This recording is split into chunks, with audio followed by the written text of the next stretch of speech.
प्रिय विद्यार्थियों, इस वीडियो में हम रस समझेंगे। रस का अर्थ है आनंद। काव्य को पढ़ने या सुनने अथवा नाटक को देखने से पाठक, श्रोता या दर्शक को जो आनंद मिलता है उसी आनंद को ही रस कहा जाता है। रस के 4 अंग या अवयव होते हैं। नंबर 1 स्थायी भाव, नंबर 2 विभाव, नंबर 3 अनुभाव और नंबर 4 संचारी भाव। नंबर 1 स्थायी भाव। सहृदय मनुष्य के मन में जो भाव स्थायी रूप से विद्यमान रहते हैं, अर्थात मनुष्य के मन में ये भाव स्थायी रूप से रहते हैं, उन्हें ही स्थायी भाव कहा जाता है। ये भाव मनुष्य के मन में सोए रहते हैं, सुप्त अवस्था में होते हैं और अनुकूल परिस्थिति को पाकर जागृत हो जाते हैं, जाग जाते हैं। अर्थात ये रस भाव मनुष्य के मन में पहले सोए हुए होते हैं और जैसे ही इनको अपने अनुकूल परिस्थितियां मिलती हैं तब ये भाव जागृत हो जाते हैं।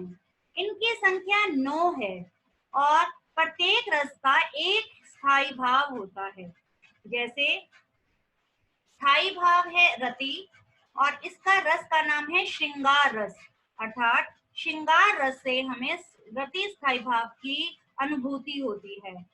हास्य रस का स्थायी भाव है हास, वीर रस का उत्साह, रौद्र रस का स्थायी भाव होता है क्रोध, करुण रस से हमें शोक भाव का पता चलता है, भयानक रस का स्थायी भाव होता है भय, विभत्स रस का स्थायी भाव होता है जुगुप्सा अथवा घृणा, अद्भुत रस का स्थायी भाव है विस्मय और शांत रस का स्थायी भाव है निर्वेद। इसके अतिरिक्त 2 और रस भी होते हैं। वात्सल्य रस, इसका स्थायी भाव होता है वत्सल, और भक्ति रस जिसका स्थायी भाव है भगवत संबंधी अर्थात भगवान की भक्ति। अब रस का दूसरा अवयव है विभाव। विभाव से अभिप्राय उन वस्तुओं और विषयों के वर्णन से है जिनके प्रति किसी प्रकार का भाव या संवेदना होती है, अर्थात जिन वस्तुओं और विषयों के वर्णन से कोई भाव उत्पन्न होता है। दूसरे शब्दों में जिन कारणों से भाव की उत्पत्ति होती है, मनुष्य के मन में भाव उत्पन्न होते हैं, उन्हें विभाव कहते हैं। विभाव 2 प्रकार के होते हैं। नंबर 1 आलंबन विभाव, नंबर 2 उद्दीपन विभाव। आलंबन विभाव, आलंबन का अर्थ होता है सहारा। जिन वस्तुओं या विषयों का सहारा लेकर जो भाव जागृत होते हैं उन्हें ही आलंबन विभाव कहते हैं।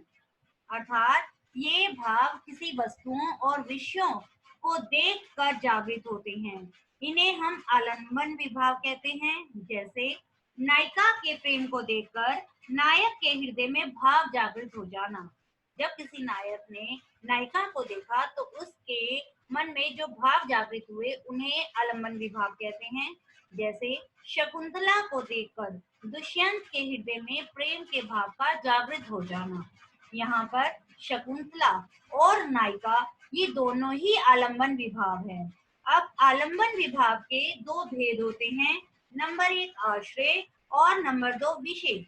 आश्रय, जिस व्यक्ति के मन में भाव उत्पन्न होते हैं उसे आश्रय कहते हैं।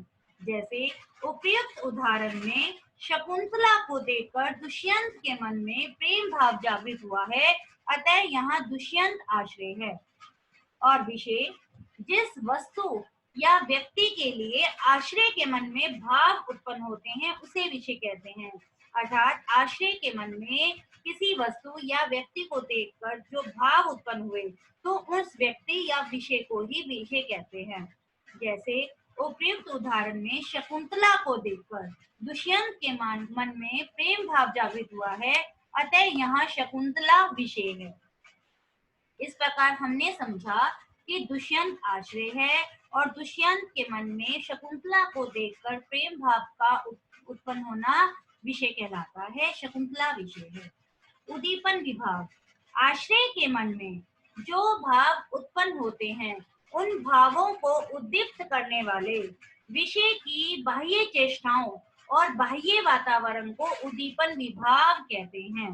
अर्थात जैसे जब दुष्यंत शिकार खेलता हुआ ऋषि के आश्रम में जा पहुंचता है तो वहां वह शकुंतला को देखता है। उस शकुंतला को देखकर दुष्यंत के मन में आकर्षण या रति भाव उत्पन्न होता है। उस समय शकुंतला की शारीरिक चेष्टाएं दुष्यंत के मन में रति भाव को, प्रेम भाव को और अधिक तीव्र कर देती हैं। इस प्रकार शकुंतला की शारीरिक चेष्टाओं को उद्दीपन विभाव कहा जाएगा। रस का तीसरा अवयव है अनुभाव। अनु का अर्थ होता है बाद में। आश्रय के चित्त में जो भाव उत्पन्न होते हैं वे अनुभाव कहलाते हैं। दूसरे शब्दों में आश्रय की बाहरी चेष्टाओं को अनुभाव कहते हैं, अर्थात जिसके मन में कोई रस उत्पन्न हुआ है उसके शरीर की बाहरी चेष्टाओं में जो परिवर्तन आते हैं उन्हें ही अनुभाव कहा जाता है। जैसे सिंह को देखकर व्यक्ति का कांपना, चीखना, पसीना पसीना हो जाना, मुख पीला पड़ जाना आदि चेष्टाएं अनुभाव कहलाती हैं। अर्थात जब किसी व्यक्ति ने सिंह को देखा तो वह व्यक्ति कांपने लग गया, चीखने लगा, पसीने पसीने हो गया, तो ये सब उसकी चेष्टाएं अनुभाव कहलाती हैं। ये आश्रय के चित्त में बाहरी जो परिवर्तन हुए हैं उन्हें अनुभाव कहते हैं। अनुभाव चार प्रकार के होते हैं: कायिक, मानसिक, आहार्य और सात्विक। इनमें से सात्विक की संख्या 8 होती है। ये मनुष्य के शरीर में परिवर्तन आते हैं, बाहरी परिवर्तन को ही अनुभाव कहा जाता है। संचारी अथवा व्यभिचारी भाव। आश्रय के चित्त में स्थायी रूप के भाव के साथ साथ आते जाते रहने वाले अन्य भावों को संचारी भाव कहते हैं। अर्थात जिस व्यक्ति के मन में रस की उत्पत्ति हो रही है उसके मन में स्थायी भाव तो होता ही है, साथ साथ अन्य भाव भी होते हैं। उन अन्य भावों को संचारी भाव कहते हैं। ये भाव पानी के बुलबुलों के समान उठते हैं और स्थायी भाव को रस की परिपक्वता तक पहुंचाकर शांत हो जाते हैं। अर्थात ये क्षणिक होते हैं, ये थोड़े समय के लिए ही आते हैं। जैसे माँ अपने बच्चे की किसी शरारत को देखकर अथवा उसके किसी गलत कार्य को देखकर क्रोधित हो जाती है और फिर बच्चे द्वारा माफी मांगने पर तुरंत क्रोध का शांत हो जाना ही संचारी भाव है। संचारी भावों की संख्या 33 है।